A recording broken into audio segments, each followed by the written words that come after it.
أعوذ بالله من الشيطان الرجيم. بسم الله الرحمن الرحيم.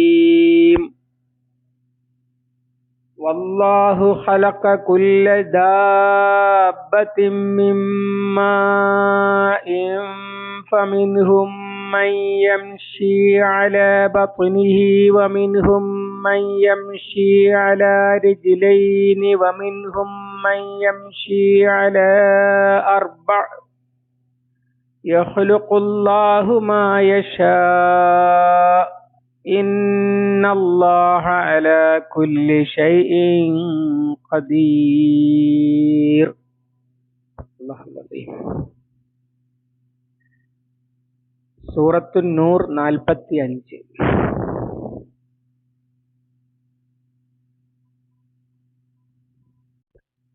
വല്ലാഹു ഖലഖ, അല്ലാഹു സൃഷ്ടിച്ചിരിക്കുന്നു, കുല്ല ദാബത്തിൻ, എല്ലാ ജന്തുക്കളെയും, ചരങ്ങൾ. ദബ്ബ എന്ന് പറഞ്ഞാൽ ചലിച്ചു എന്നാണ് അർത്ഥം. മെല്ലെ ചലിച്ചു, അരിച്ചു എന്നൊക്കെയാണ് പറയുന്നത്.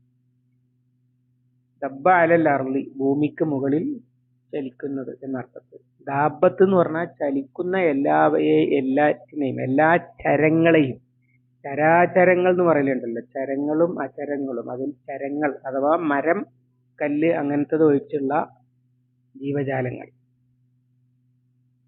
മിൻ മാഇൻ, ഒരു വെള്ളത്തിൽ നിന്ന്. ഫമിൻഹും, എന്നിട്ട് അവരിലുണ്ട്. മിൻ മൻ യംഷി, നടക്കുന്നവർ. അലാ ബത്നിഹി, മിൻഹും മൻ യംഷി അലാ ബത്നിഹി, അതിന്റെ വയറിന്മേൽ. വമിൻഹും, അവയിലുണ്ട്. മൻ യംഷി, നടക്കുന്നവർ. അലാ റിജ്ലൈനി, രണ്ട് കാലുകളിന്മേൽ. വമിൻഹും മൻ യംഷി അലാ അർബഇൻ, അവയിലുണ്ട് നാല് കാലിന്മേൽ നടക്കുന്നവയും. യഖ്ലുഖുല്ലാഹു, അല്ലാഹു സൃഷ്ടിക്കുന്നു. മാ യശാ, അവൻ ഉദ്ദേശിക്കുന്നത്. ഇന്നല്ലാഹ, നിശ്ചയം അല്ലാഹു, അലാ കുല്ലി ഷൈഇൻ, എല്ലാറ്റിനും ഖദീർ, കഴിവുള്ളവനാകുന്നു. അല്ലാഹുവിനെ, വലില്ലാഹി മുൽക്കുസ്സമാവാത്തി വൽ അർദ്, അല്ലാഹുവിനെയും അല്ലാഹുവിന്റെ ആധിപത്യത്തെയും അവന്റെ നിയന്ത്രണത്തെയും ഒക്കെ മനസ്സിലാക്കാൻ മറ്റൊരു ഉദാഹരണം പറഞ്ഞു തരികയാണ്. വല്ലാഹു, ആ വാവ് ഇസ്തിഗ്നാഫിന്റെ വാവാണ്. പിന്നെ ഒരു കാര്യം പറയാ, പിന്നെ എന്നൊക്കെ അർത്ഥത്തിൽ നമ്മൾ പറയുന്നത്. അല്ലാഹു ഖലഖ, അല്ലാഹു സൃഷ്ടിച്ചിരിക്കുന്നു. കുല്ല ദാബത്തിൻ, എല്ലാ ജന്തുക്കളെയും. മിൻ മാഇൻ, ഒരു വെള്ളത്തിൽ നിന്നാണ് മാഇൻ എന്ന് പറഞ്ഞത്. സൂറത്തുൽ അംബിയായിൽ വജഅൽനാ മിനൽ മാഇ കുല്ല ഷൈഇൻ ഹയ്യിൻ, എല്ലാ ജന്തുക്കളെയും വെള്ളത്തിൽ നിന്ന് ആക്കിയിരിക്കുന്നു എന്ന് പറയുന്നു. ഇവിടെ ഒരു വെള്ളത്തിൽ നിന്ന് എന്ന് അർത്ഥം കിട്ടാനാണ് അതിനെ അൽ മാഇ എന്ന് പറയാതെ മിൻ മാഇൻ എന്ന് പറഞ്ഞത്. ഏതാണ് ആ വെള്ളം? അത് പൗരാണിക മുഫസ്സിറുകളൊക്കെ വിശദീകരിച്ചത് മനുഷ്യന്റെ ശുക്ലമാണ്. ശുക്ലത്തിൽ നിന്നാണ് എല്ലാ ജന്തുക്കളും ഉണ്ടായി വരുന്നത് എന്നുള്ള അർത്ഥത്തിൽ അത് ശരിയാണ്. പക്ഷേ ഇവിടെ മാഇൻ എന്ന് പറഞ്ഞത് കുറച്ചുകൂടി മുന്നോട്ട് പോയാൽ മനസ്സിലാക്കാൻ കഴിയുക, ജന്തുജാലങ്ങളുടെ അടിസ്ഥാനം വെള്ളമാണ്. അഥവാ വെള്ളം അടിസ്ഥാനമായിട്ടല്ലാതെ സൃഷ്ടിക്കപ്പെട്ട ഒരു ജന്തുവുമില്ല. മനുഷ്യൻ മണ്ണിൽ നിന്നാണ്. എന്നാൽ മനുഷ്യന്റെ ശരീരത്തിന്റെ അവിഭാജ്യ ഘടകം വെള്ളമാണ്. വെള്ളമില്ലാതെ മനുഷ്യൻ ഉണ്ടാകുകയില്ല.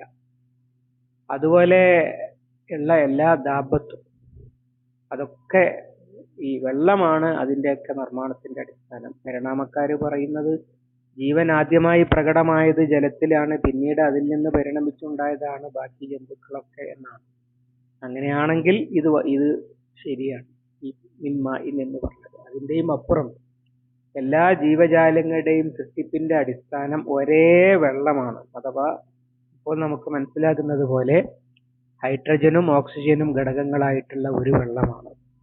എന്നിട്ട് ആ ഒരു വെള്ളത്തിൽ നിന്ന് സൃഷ്ടിക്കപ്പെട്ട ജന്തുക്കൾ എത്ര തരമാണ്! അതിൽ ഏതാനും എണ്ണം ഉദാഹരണം പറഞ്ഞിരിക്കുന്നതാണ്. കാരണം വൈവിധ്യങ്ങൾ മുഴുവൻ പറയാനല്ല, വൈവിധ്യങ്ങളുടെ ഉദാഹരണം പറഞ്ഞിരിക്കുന്നതാണ്. കാലില്ലാതെ പാമ്പ് ഒക്കെ നടക്കുന്നത് പോലെ വയറുകൊണ്ട് നടക്കുന്നതുണ്ട്. കൈകാലുകൾ ഇല്ലല്ലോ സർപ്പങ്ങൾക്കൊന്നും. അങ്ങനെ സഞ്ചരിക്കുന്നവയുണ്ട് ആ വെള്ളത്തിൽ നിന്ന് സൃഷ്ടിക്കപ്പെട്ട ജന്തുക്കളിൽ. മനുഷ്യനെയും പക്ഷികളെയും പോലെ രണ്ട് കാലിൽ നടക്കുന്നവയുണ്ട്. അതുപോലെ തന്നെ നാൽക്കാലികളെ പോലെ, മറ്റ് മൃഗങ്ങളെ പോലെ നാല് കാലിൽ നടക്കുന്നവയുമുണ്ട്.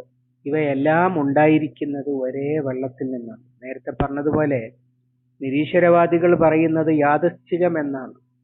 യാദൃശ്ചികമായിരുന്നെങ്കിൽ കൃത്യമായി ഇന്നത് തന്നെ, മനുഷ്യന്റെ കുഞ്ഞ് മനുഷ്യക്കുഞ്ഞ് തന്നെ, ഇങ്ങനെ ഓരോ ജന്തുക്കൾക്കും അവരവരുടെ കുഞ്ഞ് തന്നെ ഉണ്ടാകണമെന്നെന്താ? എന്ത് വേണമെങ്കിലും ഉണ്ടാകാമല്ലോ, എങ്ങനെ വേണമെങ്കിലും സംഭവിക്കാമെന്നല്ലേ യാദൃശ്ചികതയുടെ അർത്ഥം. അങ്ങനെയില്ല, അത് വളരെ വ്യവസ്ഥാപിതമാണ്. മനുഷ്യരുടെ പാരമ്പര്യം നമുക്ക് നന്നായിട്ട് അറിയാവുന്ന കാര്യമാണ്. ഇപ്പോൾ ഇക്കാലത്ത് ജനിതക പ്രത്യേകതകൾ, മുഖച്ഛായ, പാരമ്പര്യ രോഗങ്ങൾ, പാരമ്പര്യ പ്രകൃതങ്ങൾ, ഇങ്ങനെ തുടങ്ങി DNA മാതാപിതാക്കളെ തെളിയിക്കാൻ കഴിയുന്നത് വരെ വളരെ കൃത്യമായ ആസൂത്രണത്തിൽ, വ്യവസ്ഥയിൽ അത് നടക്കുന്നത് കൊണ്ടാണ്. അത് താനെ ഉണ്ടായതെന്ന് പറയാൻ കഴിയില്ല. അതുപോലെ തന്നെ മുശ്രിക്കുകൾ സങ്കല്പിക്കുന്ന 33 കോടി വ്യാജ ദൈവങ്ങൾ, അവയൊന്നും ഒന്ന് സൃഷ്ടിപ്പ് അവകാശപ്പെട്ടിട്ടില്ല. അങ്ങനെ പലരായിട്ടുണ്ടാക്കിയ പലതുകളല്ല ലോകമുള്ളത്. ഒരേ കേന്ദ്രത്തിൽ നിന്നുള്ള ആസൂത്രണത്തിന്റെ ഫലമായി ഒരേ വസ്തു അടിസ്ഥാനമാക്കി ഒരുപാട് ജന്തുജാലങ്ങൾ. അതാണ് എല്ലാത്തിന്റെയും അടിസ്ഥാനം വെള്ളമാണ്, ഒരേ വെള്ളമാണ്. ഹൈഡ്രജനും ഓക്സിജനും ഘടകങ്ങളായിട്ടുള്ള ഒരു വെള്ളത്തിൽ നിന്നാണ് എണ്ണിയാലൊടുങ്ങാത്ത ഇനങ്ങൾ, വൈവിധ്യങ്ങളും വൈജാത്യങ്ങളും ഈ ജന്തുക്കളിൽ കാണാൻ കഴിയുന്നു. ഒക്കെ ഒന്നിൽ നിന്നാണ്. അത് പഠിച്ചു നോക്കിയാൽ മനസ്സിലാക്കാൻ കഴിയും. പിന്നെ പറയുന്നത് ഇന്നല്ലാഹ അലാ യഖ്ലുഖുല്ലാഹു മാ യശാ, അവൻ എന്താണോ ഉദ്ദേശിക്കുന്നത്, എങ്ങനെയാണ് ഒരു ജന്തു ഉണ്ടാകേണ്ടത്. അത്ഭുതകരമാണ് ജന്തുലോകത്തിന്റെ വൈവിധ്യം എന്ന് പറയുന്നത്. വെള്ളത്തിൽ ജീവിക്കുന്ന ജന്തുവുണ്ട്, ജീവിതത്തിൽ ഒരിക്കൽ പോലും വെള്ളം കുടിക്കാത്ത ജന്തുവുമുണ്ട്. അങ്ങനെ അതുപോലെ മഞ്ഞിൽ ജീവിക്കുന്ന ജന്തുവുണ്ട്, കൊടും ചൂടുകാലത്ത് ജീവിക്കുന്ന ജന്തുക്കളുമുണ്ട്. കാലിന്റെ കാര്യത്തിൽ മാത്രമല്ല വൈവിധ്യമുള്ളത്. അങ്ങനെ വൈവിധ്യങ്ങൾക്ക് കണക്കില്ല. ഇതൊക്കെ ഒരു വെള്ളത്തിൽ നിന്നുണ്ടായതാണ് എന്ന്. അതിൽ നിന്ന് മനസ്സിലാക്കാൻ കഴിയുന്നതാണ് അള്ളാഹു അവൻ ഉദ്ദേശിക്കുന്നത് സൃഷ്ടിക്കുന്നു എന്ന്. ഈ ഒരു ജന്തു അങ്ങനെ ആകാൻ തീരുമാനിച്ചത് ആര്? അത് അള്ളാഹുവാണ്. പിന്നെ നമ്മുടെയൊക്കെ സൃഷ്ടിപ്പിനെ കുറിച്ച് കൂടുതൽ ആലോചിച്ചാൽ അതിനേക്കാൾ അത്ഭുതകരമാണ്. ഇപ്പോൾ 800 കോടിയിലധികം മനുഷ്യരുണ്ട് എന്നാണ് പറയപ്പെടുന്നത്. എത്രയോ കോടാനകോടികൾ മരിച്ചു കഴിഞ്ഞിട്ടുണ്ട്. ഇനി എത്രയോ ജനിക്കാനിരിക്കുന്നുണ്ട്. ഓരോ ദിവസവും എത്രയോ കോടി മനുഷ്യർ ജനിച്ചുകൊണ്ടിരിക്കുന്നുണ്ട്. പക്ഷേ ആദമിന്റെ മക്കളിൽ രണ്ടാളുടെ തലയിൽ ഒരേ മുടിയില്ല, ഒരേ മണമുള്ള രണ്ടാളുകളില്ല, ഒരേ കണ്ണുള്ള രണ്ടാളുകളില്ല. എല്ലാറ്റിലും വൈവിധ്യമാണ്. ഇതൊക്കെ ഒരടിസ്ഥാനത്തിൽ നിന്ന് വന്ന മനുഷ്യനാണ് താനും. അപ്പൊ എങ്ങനെ അവൻ ഉദ്ദേശിക്കുന്നത് പോലെ സൃഷ്ടിക്കുന്നു എന്ന് പറഞ്ഞാൽ, ഒരു യുസവ്വിറുക്കും ഫിൽ അർഹാമി കൈഫ യശാ, സൂറത്തു ആൽ ഇമ്രാനിൽ അല്ലാഹു തആല തന്നെ പറഞ്ഞിട്ടുണ്ട്. അവനാകുന്നു അവൻ ഉദ്ദേശിക്കുന്നത് പോലെ ഗർഭാശയങ്ങളിൽ നിങ്ങളെ രൂപപ്പെടുത്തുന്നത്. മനുഷ്യന്റെ മുഖച്ഛായ, ഒരേ മുഖച്ഛായയുള്ള രണ്ടാൾ ആദമിന്റെ മക്കളിൽ ഇല്ല. കൺഫ്യൂഷൻ നമുക്ക് ഇരട്ടകളുടെ കാര്യത്തിലൊക്കെ തോന്നുമെങ്കിലും സൂക്ഷ്മ വിശകലനത്തിൽ അവർ വ്യത്യസ്തരാണ്. അതുപോലെ ഈ പറഞ്ഞ മണം, കണ്ണ്, മുടി, ബീജം, ഇങ്ങനെ എല്ലാറ്റിലും വ്യത്യസ്തരാണെങ്കിലും ആ വ്യത്യാസം ആസൂത്രിതവുമാണ്. അതുകൊണ്ടാണ് ഒന്നുപോലെ മറ്റൊന്നും ഇല്ലാത്തത്. ഉദ്ദേശ്യപൂർവം വ്യത്യാസം വരുത്തിയതായതുകൊണ്ടാണ്. അല്ല യാദൃച്ഛികമായിരുന്നെങ്കിൽ ഒരേപോലെ തന്നെ പലതും വന്ന് വീഴുമായിരുന്നു. യാദൃച്ഛികതക്ക് സിലബസ് ഇല്ലല്ലോ, എങ്ങനെ വേണമെങ്കിലും സംഭവിക്കാം. ഇങ്ങനെ ഉള്ളതിൽ നിന്ന് മനുഷ്യന് എത്ര സൂക്ഷ്മമായി ജീവജാലങ്ങളെ കുറിച്ച് പഠിക്കുന്നുവോ അത്രയും സൂക്ഷ്മമായി മനസ്സിലാകും ഇത് അള്ളാഹു ഉദ്ദേശ്യപൂർവം ഓരോന്നിനെ സൃഷ്ടിച്ചതാണ് എന്ന്. ഇന്നല്ലാഹ അലാ കുല്ലി ഷൈഇൻ ഖദീർ. അതിൽ നിന്ന് മനസ്സിലാകുന്ന ഒരു കാര്യമാണ് അള്ളാഹുവിന് കഴിയാത്തതായിട്ടൊന്നുമില്ല എന്ന്. അഥവാ ഈ മനുഷ്യരെ വീണ്ടും സൃഷ്ടിക്കാനും പരലോകത്ത് ഉയർത്തെഴുന്നേൽപ്പിക്കാനും പ്രപഞ്ചം നിയന്ത്രിക്കാനും എല്ലാം കഴിവുള്ളവനാണ് അള്ളാഹു എന്ന്, അതുകൊണ്ട് തന്നെ മുഴുവൻ നിയന്ത്രണവും അവനാണ് എന്ന് മനസ്സിലാക്കാൻ സത്യാന്വേഷിയെ സംബന്ധിച്ചിടത്തോളം ഇത് തന്നെ വലിയ തെളിവാണ്. ആ അലം തറയിലേക്ക് ചേർത്താണ് ഇതൊക്കെ പറയുന്നത്. അങ്ങനെ അള്ളാഹുവിനെ മനസ്സിലാക്കാൻ ബുദ്ധിയുള്ളവന് സ്വന്തത്തെ ഒന്ന് നോക്കിയാൽ തന്നെ, അല്ലെങ്കിൽ ഈ ജീവജാലങ്ങളെ കണ്ടാൽ തന്നെ മനസ്സിലാകും എന്നാണ് പറഞ്ഞതിന്റെ അർത്ഥം. അള്ളാഹു അനുഗ്രഹിക്കുമാറാവട്ടെ. അല്ലാഹുമ്മ അല്ലിംനാ മാ യൻഫഉനാ വൻഫഅനാ ബിമാ അല്ലംതനാ റബ്ബനാ സിദ്നാ ഇൽമൻ വഫഹ്മൻ വദിഖത്തൻ വനദറ. അല്ലാഹുമ്മ ഇജ്അലിൽ ഖുർആന റബീഅ ഖുലൂബിനാ വനൂറ സുദൂരിനാ വജലാഅ ഹുസ്നിനാ വദഹാബ ഹമ്മിനാ വഗമ്മിനാ റബ്ബനാ തഖബ്ബൽ മിന്നാ ഇന്നക അൻത സമീഉൽ അലീം വതുബ് അലൈനാ ഇന്നക അൻത തവ്വാബുർ റഹീം واغفر لنا يا غافر المذنبين. وصلى الله على محمد وعلى آله وصحبه وسلم ومن تبعهم بإحسان إلى يوم الدين والحمد لله رب العالمين.